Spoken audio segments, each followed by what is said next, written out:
Right now, as you're watching this video, something terrifying is happening inside your head, and you probably don't even realize it. Your ability to think independently, to question what you're told, to form your own opinions based on evidence rather than emotion, is being systematically destroyed. And the worst part? You're paying for it, you're participating in it, and you might even be enjoying it. Here's a statistic that should shake you awake. The average person now spends less than 8 seconds reading a piece of content before deciding whether to engage with it. 8 seconds. That's shorter than a goldfish's attention span. And here's a question that's going to make you uncomfortable. When was the last time you changed your mind about something important because you actually thought it through yourself, rather than because someone with more followers told you what to think? If you're struggling to answer that, you're not alone, and that should absolutely terrify you. We're living through what I call the death of thought, and it's happening so gradually, so seductively, that most people mistake it for progress. But here's what I'm going to show you in the next few minutes that will completely change how you see your own mind. I'm going to reveal the exact psychological mechanisms being used to turn you into an intellectual zombie. I'll show you how social media algorithms aren't just stealing your attention. They're rewiring your brain to be dependent on external validation for every thought you have. We'll explore why the smartest people in history would be considered dangerously radical today, simply for doing what used to be called thinking. And if you stick with me until the end, and I really need you to do this because the most important part comes last, I'll give you a practical toolkit that can literally save your mind from this intellectual apocalypse. These aren't just philosophical concepts. These are mental weapons that you can use starting today to reclaim your cognitive independence. But before we dive deep into this rabbit hole, do me a favor. If this topic resonates with you, if you want to see more content that challenges you to think rather than just confirms what you already believe, hit that like button and subscribe to the channel. Because what I'm about to share with you goes against everything our current culture wants you to believe about thinking, learning, and intellectual growth. Now, let me ask you something that's going to set the stage for everything we're about to uncover. What if I told you that the very thing you think is making you smarter, constant access to information, is actually making you intellectually helpless? And what if the solution isn't more information, but learning how to think again? Let's start with something most people don't even recognize is happening to them. You know, there's something deeply unsettling happening right under our noses, and most folks don't even realize it. We're witnessing the death of thought itself, not through some dramatic event, but through a slow, almost imperceptible erosion of our capacity for critical thinking. It's like watching someone lose their hearing gradually. They don't notice until the silence becomes deafening. This intellectual numbness has crept into our daily lives so smoothly that we've mistaken it for progress. We think we're more informed than ever, but we're actually becoming more intellectually dependent than any generation before us. Think about it. When was the last time you sat with a difficult question without immediately reaching for your phone? Studies show that the average smartphone user checks their device 96 times per day. That's once every 10 minutes during waking hours. When did you last change your mind about something important because you actually thought it through, rather than because someone with more followers told you to? We've outsourced our thinking to algorithms, influencers, and echo chambers, and we're calling it convenience. But here's the kicker. Every time we let someone else do our thinking for us, we lose a little bit of our mental muscle.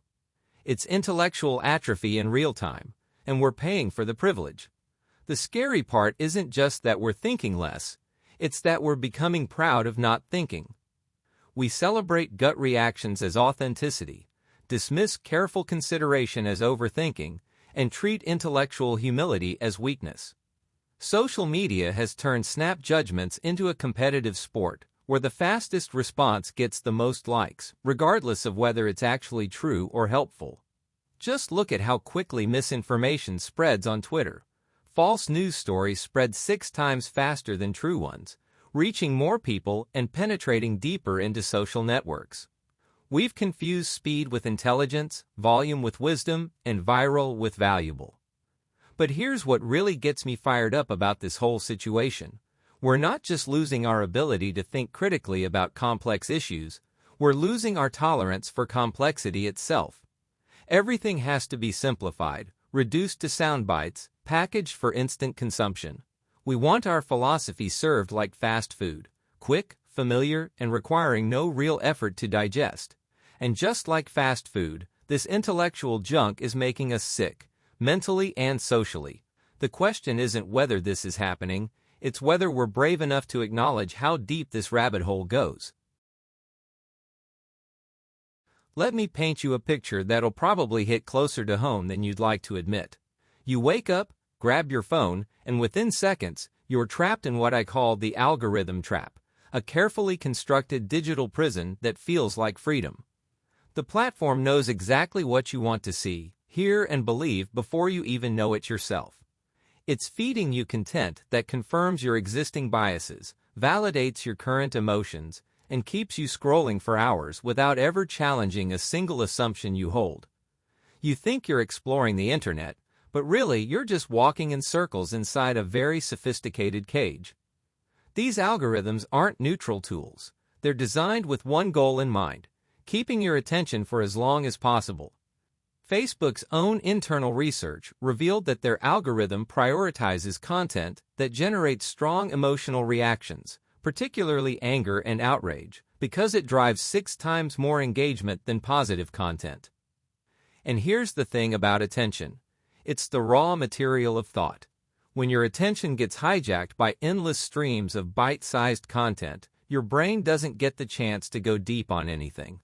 You're constantly switching between topics, never staying long enough to develop genuine understanding or form your own opinions.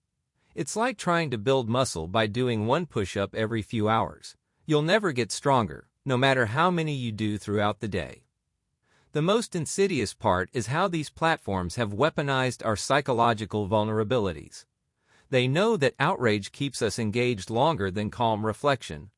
They know that confirmation bias feels better than cognitive dissonance.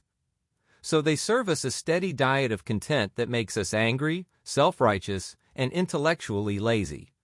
We start believing that feeling strongly about something is the same as thinking deeply about it. Take the 2020 election aftermath. People on both sides consumed information that confirmed their existing beliefs for months, creating parallel realities that had little overlap with each other. We mistake emotional intensity for intellectual rigor, and passion for wisdom. What's really happening is that we're training ourselves to be intellectually passive. Instead of actively seeking out challenging ideas, diverse perspectives, or complex problems that require sustained thought, we're conditioning ourselves to expect truth to be delivered in convenient, pre-digested packages. We're becoming intellectual consumers rather than intellectual creators. And the scariest part? The more we rely on these algorithmic recommendations, the less capable we become of independent thought. It's a vicious cycle that's rewiring our brains for dependence rather than autonomy. But if you think the algorithm is the only enemy here, wait until you understand what's happening when we get together in groups. Here's something that would have blown the minds of great thinkers like Gustave Le Bon or Hannah Arendt. We've created the perfect conditions for what I call weaponized groupthink. You see, humans have this built-in tendency to go along with the crowd. It's helped us survive for thousands of years. But what used to be a useful survival mechanism in small tribes has become a liability in our hyper-connected world. When the crowd can be millions of people you've never met, sharing opinions you've never examined, the psychology of mass behavior takes on a whole new level of danger. Think about how this plays out in your daily life. You see a trending topic, and before you even understand what it's about, you're already forming an opinion based on which side your usual sources are taking. Remember how quickly people form strong opinions about complex issues like NFTs, crypto crashes, or geopolitical conflicts they'd never heard of 24 hours earlier. You're not thinking through the issue independently, you're just picking a team and adopting their playbook. It's intellectual tribalism, and it's everywhere. We've turned complex social and political issues into sports teams, where loyalty matters more than truth, and questioning your own side feels like betrayal rather than wisdom. What makes this particularly dangerous is that collective stupidity often feels smarter than individual thought. When thousands of people are sharing the same opinion, it creates an illusion of validation and certainty. Research shows that people are 75% more likely to believe information if it comes with high social proof, likes, shares, retweets. We mistake popularity for truth, volume for validity. But here's the thing about crowds. They amplify emotion and suppress reason. They make simple answers feel profound and complex problems seem black and white. A crowd will always choose the comfortable lie over the difficult truth, the easy explanation over the nuanced reality. The most tragic part is that we've started to prefer this collective stupidity because independent thought is hard work. It requires intellectual courage, emotional resilience, and the willingness to be wrong or worse, to be unpopular. When you think for yourself, you might end up standing alone, and that's terrifying for most people. So we trade our mental autonomy for the warm feeling of belonging, our intellectual integrity for social acceptance. We'd rather be collectively wrong than individually uncertain. But here's what we don't realize. This desperate need to fit in isn't just making us intellectually lazy. It's making us psychologically dependent on external validation in ways that would shock you. You want to know why critical thinking is dying? Because thinking for yourself is uncomfortable as hell, and we've built a society that prioritizes comfort above almost everything else. Conformity isn't just easier, it's psychologically soothing. When you adopt the same opinions as everyone around you, you get instant belonging, automatic validation, and protection from the anxiety of uncertainty. It's like intellectual comfort food. It feels good going down, but it's slowly poisoning your capacity for independent thought. Let me give you a real-world example that'll probably sting a little. How many of your political, social, or even personal beliefs did you arrive at through careful consideration and honest reflection? Studies suggest that 85% of people inherit their political beliefs from their parents and social environment without ever seriously examining alternatives. And how many did you absorb from your environment, your family, your social circle, your media consumption, without ever really questioning them? Most people's belief systems aren't the result of rigorous thinking. They're the result of social conditioning and the path of least resistance. We adopt opinions the way we catch colds, through proximity and exposure, not through choice. The problem with this comfortable conformity is that it creates what I call intellectual diabetes.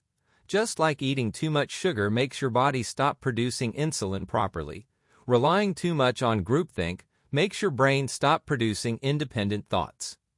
You lose the ability to process complex information without external help. You become dependent on others to tell you what to think, how to feel, and what to believe. Look at how people panic when their favorite news source or influencer doesn't immediately tell them how to react to a new event. They're literally lost without external guidance. And the scariest part? You start to prefer it this way because the alternative, thinking for yourself, feels overwhelming and scary. But here's the real kicker. This comfort is an illusion. When you outsource your thinking to the group, you're not actually reducing uncertainty, you're just delaying it. Reality has a way of breaking through even the most comfortable illusions, and when it does, people who haven't developed their own intellectual muscles are left completely defenseless. They panic, they double down on groupthink, or they swing wildly to another extreme position. They never learn to sit with uncertainty, to think through complexity, or to change their minds based on evidence rather than emotion. And in our social media age, this desperate need for validation has evolved into something even more dangerous, an addiction that's literally rewiring our brains. Let's talk about something that's probably happening in your pocket right now, the slow-burning addiction that's killing your ability to think independently. Every time you post something online, you're essentially putting your thoughts up for public auction, waiting to see how many likes, shares, or comments they'll generate. And here's the thing about this validation economy. It doesn't reward depth, nuance, or original thinking. It rewards whatever gets the fastest, strongest emotional reaction from the largest number of people. We've turned intellectual discourse into a popularity contest, and we're all losing. Think about how this changes the way you form opinions. Instead of asking yourself, is this true? Or is this helpful? You start asking, will this get engagement? Research from MIT shows that posts containing moral outrage receive 20% more engagement for every moral emotional word they contain. You begin to curate your thoughts like a brand manager curates a marketing campaign. You self-censor the complex, the uncertain, the evolving parts of your thinking, and you amplify the simple, the confident, the tribal. You're not sharing your actual thoughts anymore. You're performing a version of yourself that's optimized for algorithmic approval. It's intellectual theater, and you're both the actor and the audience. The addiction element is real, by the way. Every notification triggers a little hit of dopamine, everyone feels like a small victory, and every share makes you feel intellectually validated. Neuroscientists have found that social media triggers the same reward pathways in your brain as gambling and cocaine. Your brain starts to crave this external validation the same way it might crave sugar or nicotine. You begin to think in terms of content rather than ideas, engagement rather than understanding. Your internal monologue gets replaced by an external dialogue with an imaginary audience. You stop having thoughts and start having takes, and there's a world of difference between the two. But here's what really breaks my heart about this whole validation economy. It's making us intellectually cowardly. We're so afraid of posting something that might get negative feedback that we stick to safe, popular opinions that have already been market-tested by our social circles. We're not exploring ideas anymore, we're just recycling them. We're not thinking new thoughts, we're just remixing old ones in slightly different ways. The result is a kind of intellectual inbreeding that produces weaker and weaker ideas over time. But what if I told you that this validation addiction isn't just changing how we think, it's actually changing what we're capable of thinking? And the solution might be older than you imagine. Here's where things get interesting and maybe a little hopeful. About 2,400 years ago, a guy named Socrates figured out something that we've completely forgotten in our rush toward digital enlightenment. The most intelligent thing you can do is admit you don't know what you're talking about. Socrates built his entire philosophy around this radical idea that wisdom begins with intellectual humility, with acknowledging the limits of your own knowledge. He called it knowing that you know nothing, and it was revolutionary then. It's even more revolutionary now. The Socratic method isn't just some dusty academic technique. It's a way of thinking that could literally save your mind from the intellectual quicksand of our current moment. Instead of starting with answers and defending them, you start with questions and follow them wherever they lead. Instead of trying to win arguments, you try to understand problems. Instead of collecting opinions like trophies, you treat every belief as a hypothesis that might need to be updated or abandoned based on new evidence. Studies show that people who regularly practice Socratic questioning show 40% better performance on critical thinking assessments. It's the difference between being an intellectual warrior and being an intellectual explorer. But here's what makes the Socratic approach so powerful in our current context. It's designed to be uncomfortable. Socrates wasn't interested in making people feel good about their existing beliefs. He was interested in making them think harder about everything they thought they knew. He understood that real learning happens in the space between certainty and confusion, in that uncomfortable zone where your assumptions get challenged and your mind gets stretched. This is the exact opposite of what social media algorithms want to give you, which is why it's so important to cultivate deliberately. When you start approaching your own thoughts with Socratic questioning, asking, "How do I know this? What evidence would change my mind? What am I assuming that might not be true?" something magical happens. You stop being a passive consumer of other people's ideas and become an active creator of your own understanding. You develop what I call intellectual courage, the ability to sit with uncertainty, to change your mind when presented with better evidence, and to think independently even when it's socially costly. But knowing about this method is one thing. Actually building the mental habits that protect you from intellectual manipulation is another. Alright, let's get practical. Everything we've talked about, the algorithm trap, the validation addiction, the comfort of conformity, these aren't just abstract problems. They're daily challenges that require concrete solutions. Think of developing critical thinking skills like building physical immunity. You need regular exposure to intellectual challenges in controlled doses so your mind gets stronger over time. You can't just hope for the best. You need to actively train your brain to resist manipulation and think independently. First, start practicing what I call intellectual fasting. Just like intermittent fasting can reset your metabolism, taking regular breaks from information consumption can reset your thinking patterns. I recommend starting with just 30 minutes a day. Pick specific times when you completely disconnect from external input. No social media, no news, no podcasts, no books. Just you and your thoughts.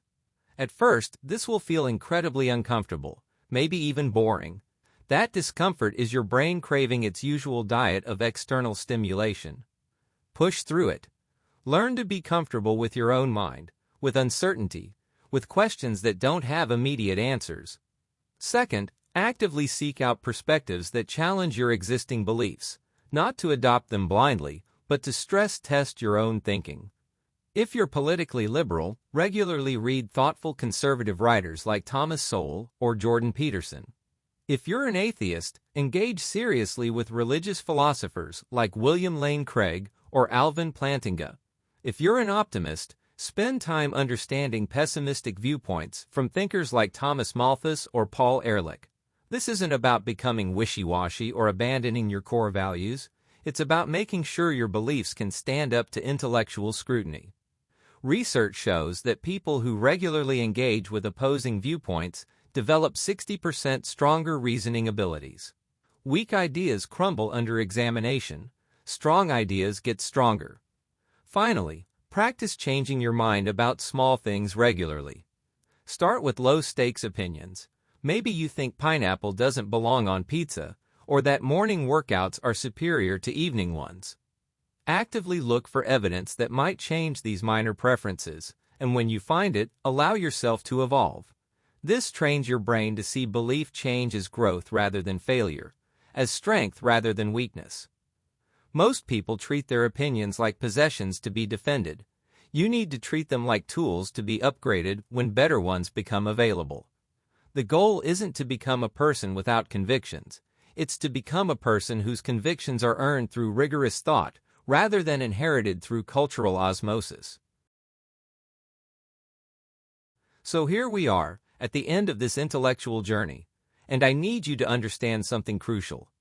Everything we've talked about today isn't just theory. It's happening to you right now, in real time, whether you recognize it or not. The death of critical thinking isn't some abstract societal problem happening to other people. It's personal. It's intimate. It's happening inside your own head, and the question is, what are you going to do about it? Think about what we've uncovered together over these past few minutes.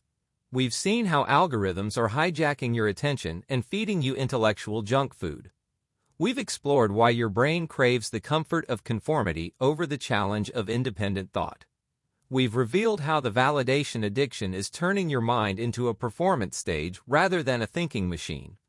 And we've discovered that the solution isn't more information. It's the ancient art of Socratic questioning and the deliberate practice of intellectual courage. But here's the thing that keeps me up at night.